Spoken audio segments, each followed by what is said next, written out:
to another episode of Political Animals, where we bring you an analytical and, as far as I'm concerned, cynical perspective of geopolitical goings on around the world. I got it.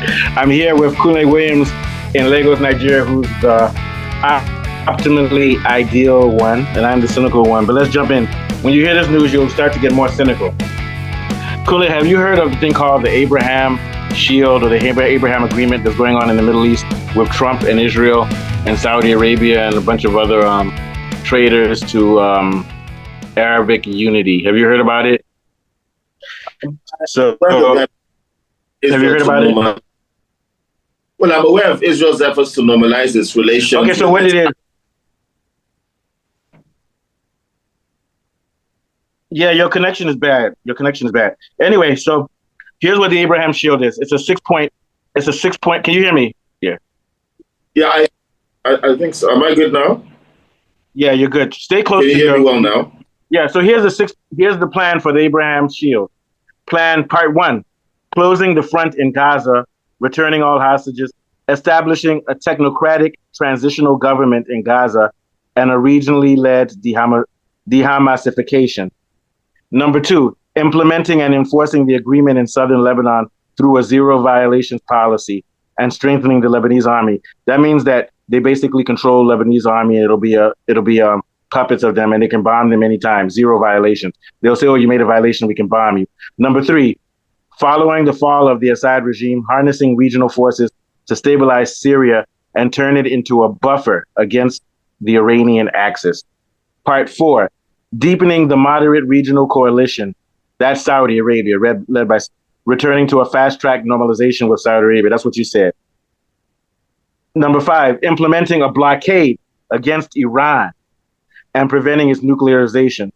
Number 6: an Israeli declaration of a gradual, responsible, secure path of separation from the Palestinians within a decade as a part of a comprehensive regional agreement. Here's the main thing. They want to use Saudi Arabia, Arab Emirates, Qatar to blockade Iran. They haven't given up on Iran. All of these countries in the Arab, and they say all the other Arab countries say right now they're on board. They're on board. And they want to use Lebanon as a buffer zone. After they destabilized Lebanon earlier, they overthrew Assad so that the leader of Syria is on board. So what they're basically trying to do is encircle Iran and try to starve it out. We all know that this is an attack on China because China wants to make the Silk Road Initiative, which goes through the Middle East all the way to Europe for trade and everything. And this is just another way of them trying to get at Iran. They tried to do it with bombing, but we saw that Israel was getting missiles. So what they want to just hold on and see if they can prolong this war against Iran by getting all these guys to come together. And they say, oh, these guys will help us usher in a new government in Palestine, which they didn't say it's a two-state approval. They just said it will separate the Palestinians from us. It looks like they're going to turn Palestine into a technocratic state, which is going to have when you can see people's faces, fingerprints everywhere, and at the same time, it'll have other things like satellite surveillance and everything. So what they basically want to do is continue the occupation of Palestine. We don't know what their ultimate plan is. It's probably to move those guys out to other countries and let countries like Saudi Arabia and co say, "Oh, it's an Arab-led country now. Saudi Arabia will help us do it." What are your thoughts about that, Kunle? Okay, so yes, it's a complicated situation for these Arab countries. These Arab countries are all basically autocratic dictatorships. They are totalitarian governments claiming that, oh, we're royal families, but really that's just a fancy word for totalitarian government. Yeah. This is important. It's important because the population of those countries are passionately against what's going on in Palestine. But because they are not in power, they have no way to influence that. Okay, can I say something? So passionate that they don't even protest, right? Okay. They do protest. They do mass protest, but they are not covered by mainstream media, and they are blockaded. All these protests that are going on. Whatever they're doing is not shifting the power in their countries. Yes, I was getting to that. So now Iran used to be one of these type of countries until 1979. We saw what happened. There was a revolution, and the totalitarian royal leader, the Shah of that time in the 70s, was overthrown. Now, the Arabic royal leaders are always in fear that something like that could happen to them. And the only reason why they are having conditions and voicing out against Israel's actions is not because it's not for any other reason than they fear the risk of regime change in their own countries if they inflame the population to a point that they turn on them.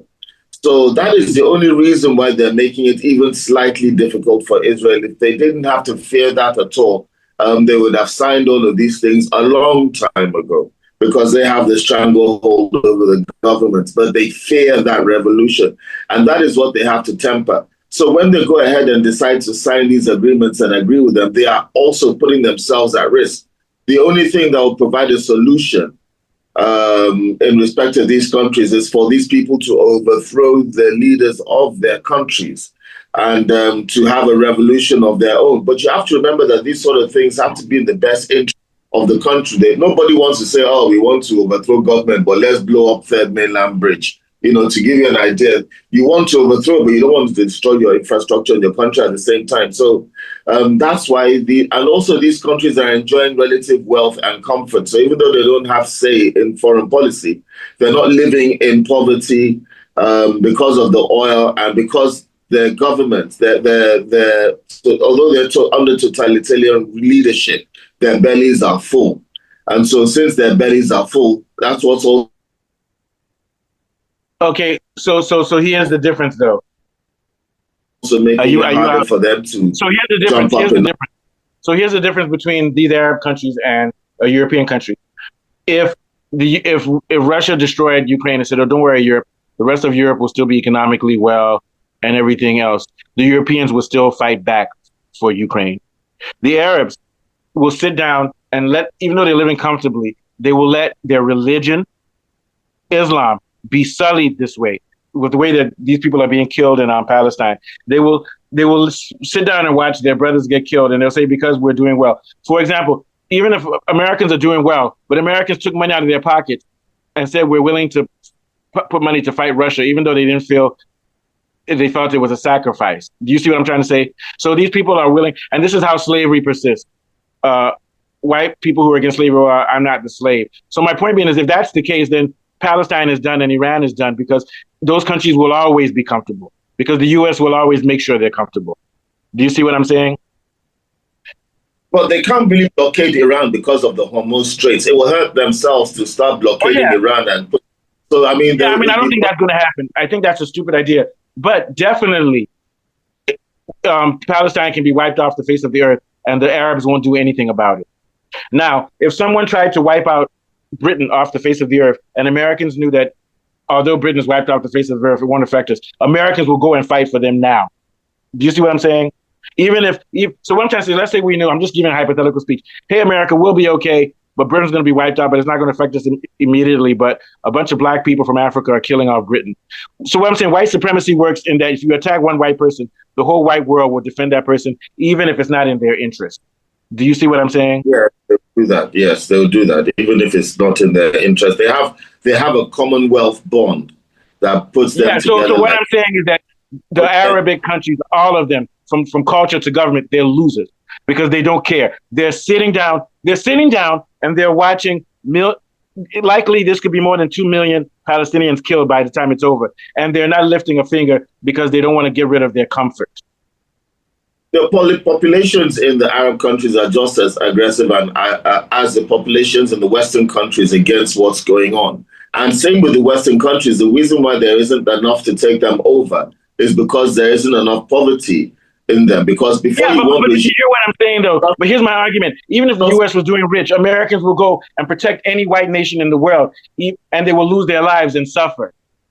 So I'm saying the Arabs don't have that same blood in them. The difference is what would happen is if they went to war against those nations, the European population would be impassioned to defend them. But if it happened in the Middle East, the Middle Eastern population, they would not be able to sustain the Middle Eastern here's my argument. population.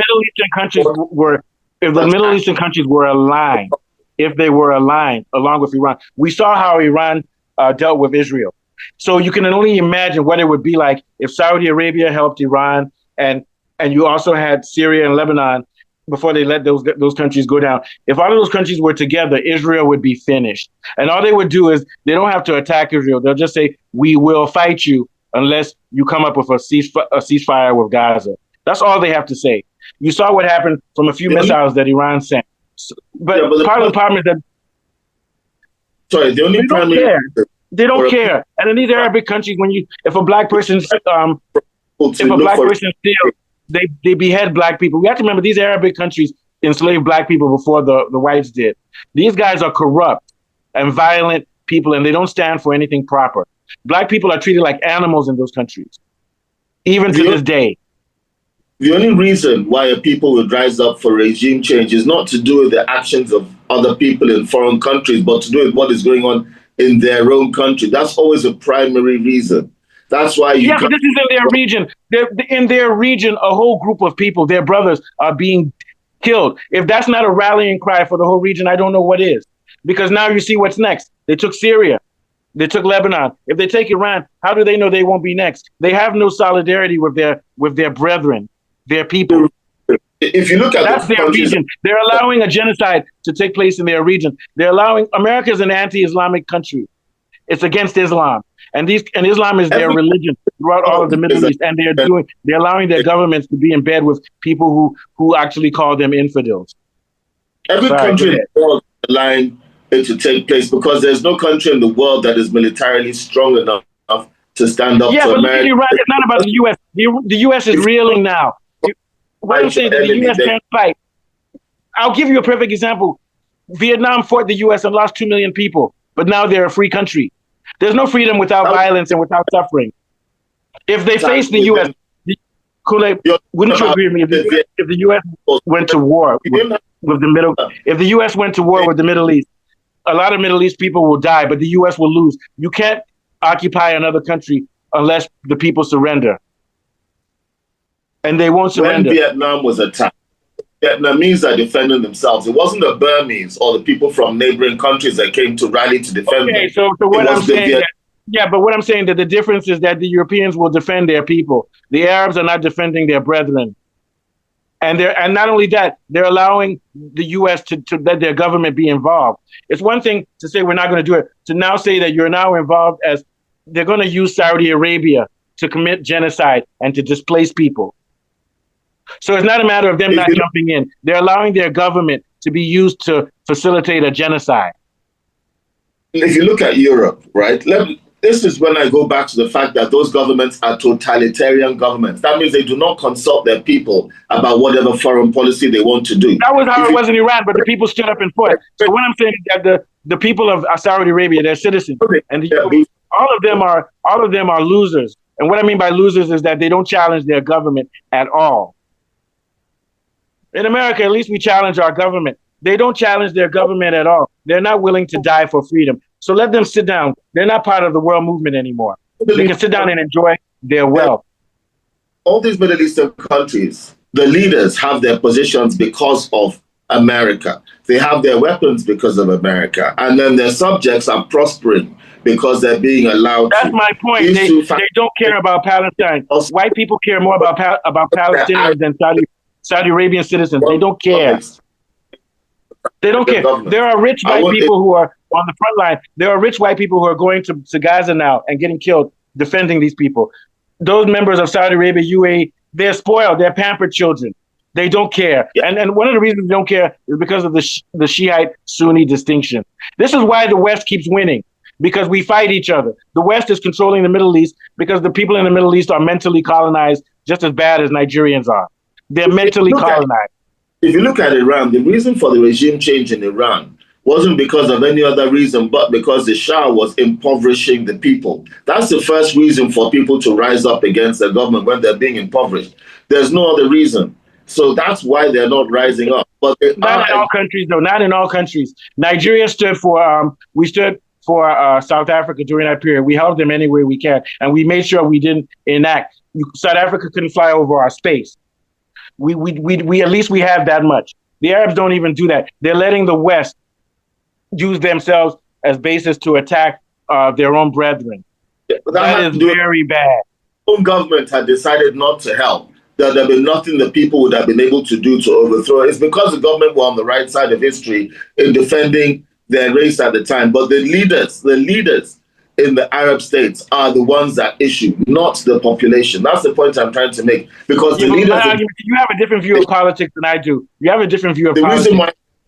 You have a different view of politics than I do, because I believe in justice, and justice is worth dying for. You have Muslim people who fly planes into buildings to fight America. I'm not saying it's right or wrong. These people in the Arab world are not willing to die for justice. They're not willing to die for justice. They're not willing to suffer because their country are providing them with wealth and stability. Yeah, that's my point. Let me give you an example. If you provided me with comfort and said, if you provided me with comfort and said, don't rise up to save South Africa if America was attacking them, at some point, if the rest of Africa doesn't stand up for one of its people, then they're doing something wrong. So my thing is that these people are choosing comfort at a high cost, a very high cost, because they're allowing a genocide to take place on their own soil, and they're allowing their government to facilitate it. And at the end of the day, it may still backfire on them. Well, the reason why it doesn't work in Africa is because those totalitarian governments don't care for their people. All right. So their people are always... So we reached an impasse on this one. So it will continue. It will continue. Palestine will be wiped off the face of the earth because the Arabs are doing well and they don't care. You're right. Unless something is done. Nothing will be done because they're doing well, and the U.S. they will continue to do well. The U.S. will continue to make sure that UAE, Qatar, and Saudi Arabia do well for centuries. So they're done. And let me tell you, eventually, and here's another thing: if Palestine is liberated, it's going to come from within the U.S. and from the West, because the Arab nations will do nothing. It'll be people in the U.S. and in Europe who get tired of it, and they will be the ones to force their governments to change the policy towards the Middle East. The Arab countries will do nothing. Well, it will be America. It will even be Israel. Even within Israel, people are protesting and fighting. So my argument is that the change that's going to come, unless Western nations fight back, this Abraham Accord is going to work. Saudi Arabia and these countries will facilitate the genocide of the people in Palestine, and they will also try to enclose Iran and destroy Iran. So all we have to do now is pray that there's a big enough movement from the West, because the Arab countries will have nothing to do with it. Would you agree? Yeah. Even if it's set up, it would not be permanent. It would remain in a state of flux, because everybody around would see the injustice. No injustice system has been able to thrive and flourish. Oh, it's thriving. It's thriving. Let me give you an example. Yeah. The U.S. Genocide of Native Americans thrived, and they're all dead now. If this doesn't change very soon, there will be no Palestine. They will all be killed, and then the rest of them will be living as refugees in other countries. And it will be over, and it will not be reversible. Let me put it like this, just like Lord of the Rings. Let me use the Lord of the Rings. They said there will be, when they said there will be no daylight for men, there will be no sunrise for Palestine, ever. Well, the only is if Israel provokes Iran into another war that now engulfs the region in another war. That is the only way that the Palestinians can be saved. If Israel makes the mistake of attacking Iran again, and then Iran fights back and drags China and Russia into it, that's the only hope for Palestine in terms of... I agree. And it has nothing to do with Saudi Arabia or Qatar, those ones. Those ones are all useless countries. I won't call the people useless. The whole country is useless. Attacking again is very... So that's the only hope that Palestine has right now of escaping a genocide. And history will remember Iran, Iraq too, Syria, Lebanon, as being people who fought for the sovereignty of that region. The rest of them, Saudi Arabia, and also the Houthis, Yemen. The rest of them can go to hell. Last thoughts, Kunle.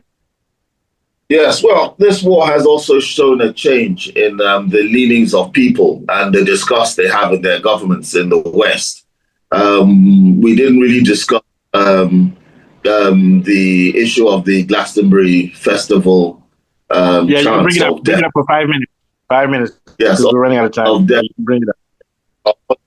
On a particular day when children were being killed, shot in the head, being fed oxytocin, a flower with oxytocin, being starved to death. And on that day, the British government went up in outrage, complaining about a man that is protesting a military unit that is genociding a population of Semites. And apparently it's anti-Semitic to protest the killing of Semites by an army. Yeah. And the army is now a victim, apparently, of anti-Semitism. Because if you criticize them for committing genocide, you're being racist and anti-Semitic. And that is the road, that is the argument that the British government and the authorities and mainstream media is trying to push on its people, and its people are pushing back. And we are seeing before us a genocide that apparently cannot be stopped. And it's like surreal, totally surreal. And they're now investigating those guys. And let me tell you something. Sorry to cut in front.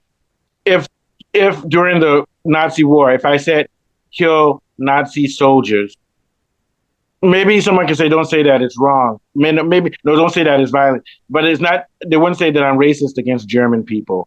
Do you get my point? Or against Europeans. We're saying, when people say, in fact, you can go and say, in America, you can say kill the American troops who are killing people in Vietnam. You can say that. But you can't say kill IDF, people who are shooting children and stuff in the head. You can't say it. It goes to show you how fascist the West has become. The same thing that they've always been fascist. See, the thing is that fascism only shows its face when the empire is under pressure. When everything is going well, everything appears to be democratic. But the West is an empire. An empire is not a democratic society, because once its empire power is threatened, or once its moves are threatened, they'll overtake everything. Just like this guy who won the Democratic thing, the Arab guy who won the Democratic New York mayor thing. They're already finding ways to disenfranchise him, which means that the voting was useless. So the idea is that you speaking out against the idea, Britain is investigating these people, everything. They didn't commit any crime. They said kill IDF. If they had said kill Russian soldiers, what if they had said kill Russian soldiers who are killing people in Ukraine? The British would not censor them. Do you see what I'm saying? What? If they said death to Hamas, they'd have been okay with that. Yeah, but I won't even use Hamas, because you know what? People will claim that Hamas is a terrorist group. Let's just use a regular army. What if they had said death to the Russian army? Nobody would call that. You get my point. Saudi army. Does that mean that they want to kill all Muslims? No, we know that, but we know that. Let me tell you, their argument is rubbish. Nobody believes their argument, but they can enforce it because they have power. We know that their argument is rubbish. Yeah, they can just enforce it because they have power. I'm telling you, I'm done with the West. I'm being honest with you. I'll move back to Nigeria or move to South Africa. I'm leaving this country once my son gets to university. Even if I lose money, even if it means I can't do my show anymore because I'm poor, I'm not living in this country. I'm not living in anywhere in the West. I'm not going to be part of this. I'm serious. Even if it means I have to suffer. When my son goes to university, I'm out. I'm going to have to pay a lot of suffering for that because I have a good job here, but I can't live in this country. I'm very serious. What are your thoughts, Kunle? About any last thoughts on Glastonbury? Yes, and on final thoughts on Glastonbury. You see, when